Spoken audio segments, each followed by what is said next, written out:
dhalinyarada magaalada Dhuusamareeb ayaa isku xilqaamay sidii bilicda magaalada loo soo celin lahaa iyadoo la galay xilli roobaadka ayaa haddana waxaa jira nadaafad darro ka jirta xaafadaha iyo wadooyinka waaweyn ee magaalada Dhuusamareeb waa kuwan dhalinyarada oo ka hadlaya shucuurtooda ku aadan sida ay maanta u qabteen ololaha nadaafadeed saakay aroorida hore ayaan shaqadan bilownay ilaa xilligaana waxaan wadnaa inaan magaalada dhexdeeda aan bilicda ka shaqeyno oo aan nadaafada maadaama xilligan la gali rabo xilliyadii roobka oo sida aan dareemayno xilligii roobka hadda uu bilaaban rabo marka maadaama xilliyadii roobka la gali rabo magaalada dhexdeeda qashinka dhooban iyo sidoo kale xoolaha ku baqtiyay magaalada dhexdeeda waan isleenahay haddii roobku uu bilowdo waxaa ka soo laaban kara cudurro ayaa ka dhalan kara ama magaaladuba isbedel bilic dilaana ayaa ku soo laaban karta marka waxaan maanta u soo baxnay annagoo ah dhalinyaradii magaalada inaan ka shaqeyno nadaafadda magaalada Dhuusamareeb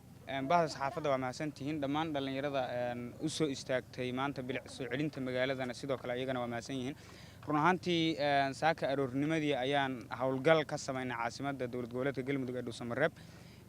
intaani waa dhalinyaradii isxilqaanka ahayd ee u istaagtay in ay bilicda magaalada iyo horumarkeeda ka shaqeeyaan waa ogsoontihiin oo dhalinyaradu iyadoo horay maxaan ku yiraahdaa uga shaqeynayay horumarka iyo bilic soo celinta caasimadda laakiin annagu maanta annaga qarashkeena hurnay xooggeena hurnay aqligeena hurnay maskaxdeena hurnay waxaan diyaar u nahay in aysan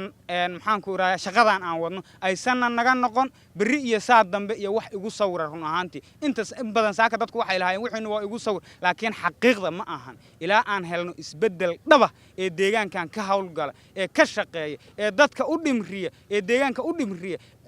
aad iyo aad waxaan ugu faraxsanahay dhalinyaro isxilqaantay inay ka shaqeynayaan nadaafadda magaalada Soomaalidu waxay tiraahdaa inta qashinku ku jiro ayaa cudurkuna ku jira marka iyagoo gartay si loo helo biicad nadiif ah inay maaragtay aad iyo aad isugu taxallujinayaan ka shaqay inay ururiyaan qashinka iyo meel walba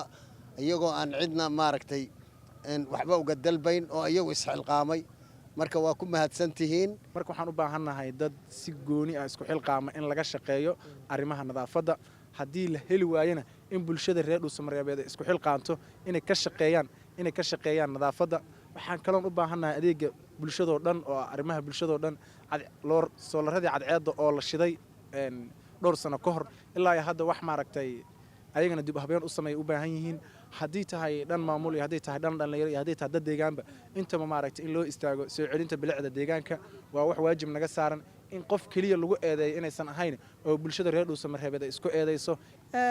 shaqadan hadda aan hayno ee ah nadaafadda waa shaqadii dawladda hoose ee magaalada Dhuusamareeb ay xaqiiqiyatan ay canshuurta ay ku qaado ay ka qaado dadweynaha magaalada suuqyada dukaamada ay lahayd in ay ku qabato laakiin ay ka gaabisay ololahan ayaa ah mid lagu xoojinayo sidii bilicda magaalada u noqon lahayd mid sare gaarta magaalada Dhuusamareeb ayaa ah magaalo madaxda dowlad goboleedka Galmudug iyadoo dhawaan la filayo inay ka dhacdo doorashada madaxtinimada Galmudug Fartuun Maxamuud Axmed Fartuun Filsan Media Dhuusamareeb